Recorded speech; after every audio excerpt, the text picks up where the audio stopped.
These are 4 bone-chilling tales of terror you should never experience.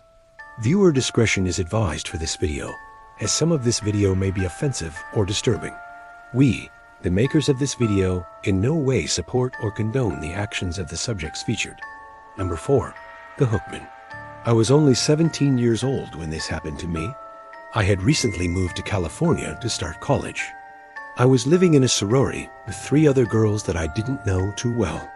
They were all from California, and I was from New York. So we weren't really close, but they were nice enough. My room was right next to the bathroom. There was no sink in our bathroom, just a toilet and a shower. The door had frosted glass, and there was a light switch right next to the door on the wall. One night, I woke up around 3 a.m. to someone screaming in the bathroom. I jumped out of bed and turned the light on to see who it was. It was one of the girls from the sorority. She was standing in front of the mirror with her dress hiked up to her waist, and she was digging through her purse. She must have seen me because she quickly put her dress down and said, "Oh, hey, I didn't see you there. Sorry." And she walked out of the bathroom. Confused and creeped out, I went back to bed. Every time I tried to go back to sleep, though, I kept hearing strange noises from the bathroom. Someone flushing the toilet over and over, the sound of running water, even though the shower was turned off. And then I would hear footsteps near my bed. I sat up in bed to try and make out what these sounds were, and I would hear the sound of a match striking, and then the smell of stale cigarettes. I don't smoke, and I hate the smell of it. Even though I was scared, I couldn't help but wonder if maybe the girl from earlier was smoking in the bathroom. If so, she probably wasn't going to be too happy about me walking in on her again. I decided to get out of bed and walk to the bathroom to see what was going on. As I got closer to the door, I started to hear the sound of a match striking again. And as I reached for the doorknob, the scent of cigarettes filled my nostrils. I slowly pushed the door open and gasped at the sight before me. Sitting on the toilet was the girl I had seen earlier, but now she was pale and staring straight ahead with vacant eyes. Her mouth was wide open, and she was covered in blood from head to toe. I screamed and ran out of the bathroom and into my room. I don't remember what happened after that. Maybe I called the police. Maybe I called my parents. All I know is that I'm still terrified of bathrooms to this day.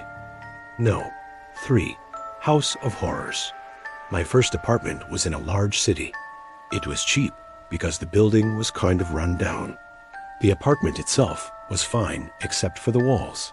They were paper thin. One day, I heard a loud crash followed by heavy footsteps in the apartment above me. I thought nothing of it until it happened again late at night. Then I heard the distinct sound of shattering glass. Concerned for the neighbor, I went to their apartment to check on them. I knocked on the door and called out to ask if everything was okay. When I didn't receive an answer, I tried the doorknob. To my surprise, the door opened easily. I called out again and stepped inside. The apartment was completely empty. There was no furniture, just an open refrigerator and a few boxes on the floor. I thought maybe the neighbor had just moved out. So I closed the door and went back to my own apartment. Later that night, I heard the glass shatter again. I went back to the neighbor's apartment, but this time the door was locked. Over the next few weeks, the commotion above me continued, but I never saw anyone enter or leave the apartment. The super told me that no one had lived there for years. Apparently, the previous tenant had been evicted for non-payment of rent. Still, I continued to hear regular sounds of activity from the apartment above me.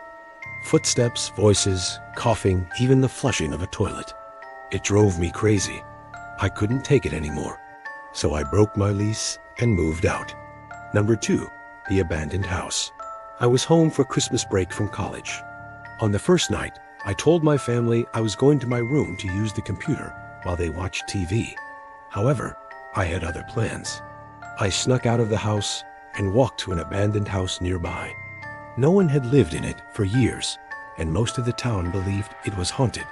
Because I didn't believe in ghosts, I wanted to spend the night in the house.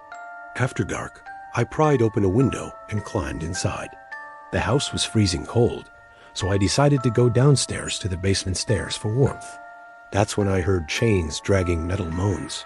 I froze in fear. Then I heard a voice whispering, "Get away." Startled, I turned around and screamed, sending dishes and glasses crashing to the floor. I ran upstairs and hid in a bedroom closet until morning. The next day, I told my family about the terrifying experience. They were furious with me for sneaking out and warned me not to do it again. But since then, I never have. Number 1 evil clown. It was the summer before my senior year of high school. I babysat a lot to earn extra money. One summer evening, I was babysitting a 5-year-old boy and his 3-year-old sister. Their parents would call me every half hour to check in and see how the kids were doing. It was normal. Around 9 p.m., the phone call came.